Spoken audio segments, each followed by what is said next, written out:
हर साल 14 सितंबर को हिंदी दिवस मनाया जाता है। इस दिन को भारतवर्ष में बहुत उत्साह के साथ मनाया जाता है।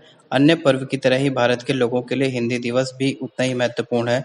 इस दिन स्कूल, कॉलेज, सरकारी कार्यालयों में अलग-अलग तरीकों से इस दिन को सेलिब्रेट किया जाता है। कई तरह के कार्यक्रम भी आयोजित किए जाते हैं। 1947 में जब हमारे देश को ब्रिटिश शासन से आज़ादी मिली, तब उनके सामने भाषा की एक बड़ी चिंता रख खड़ी थी। भारत एक विशाल देश है जिसमें विविध संस्कृति है। ऐसी सैकड़ों भाषाएं हैं जो देश में बोली जाती हैं और हजारों से अधिक बोलियां हैं। 6 दिसंबर 1946 को भारत स्वतंत्र भारत के संविधान को तैयार करने के लिए संविधान सभा को बुलाया गया था। सच्चिदानंद सिन्हा को संविधान सभा के अंतरिम निदेशक के रूप में नियुक्त किया गया था।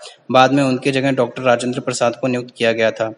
डॉक्टर भीमराव अंबेडकर संविधान सभा की प्रारूप समिति के अध्यक्ष थे। विधानसभा ने 26 नवंबर 1949 को अंतिम मसौदा पेश किया। इसलिए स्वतंत्र भारत ने 26 जनवरी 1950 को पूरी तरह से अपना संविधान प्राप्त किया। लेकिन फिर भी संविधान के लिए एक आधिकारिक भाषा चुनने की चिंता अभी भी अनसुलझी थी। एक लंबी बहस और चर्चा के बाद हिंदी और अंग्रेजी को स्वतंत्र भारत की आधिकारिक भाषा के रूप में चुना गया। 14 सितंबर 1949 को संविधान सभा ने देवनागरी लिपि और अंग्रेजी में लिखित हिंदी को एक आधिकारिक भाषा के रूप में स्वीकार किया। बाद में पंडित जवाहरलाल नेहरू ने इस दिन को देश में हिंदी दिवस के रूप में मनाने की घोषणा की। पहला हिंदी दिवस 14 सितंबर 1953 को मनाया गया था। आजादी के कुछ साल बाद भारत की नवनिर्मित सरकार उस विशाल देश में निवास करने वाले असंख्य भाषाई, सांस्कृतिक और धार्मिक समूहों को एक साथ मिलाने का प्रयास कर रही थी। पूर्णता के एकीकरण के लिए भारत को एक अद्वितीय राष्ट्रीय संवाद की आवश्यकता थी।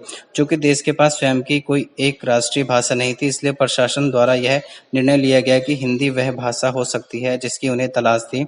यह उस समय में आदर्श समाधान साबित हुआ। उस समय हिंदी उत्तर भारत के अधिकांश हिस्सों में बोली जाने वाली भाषा थी।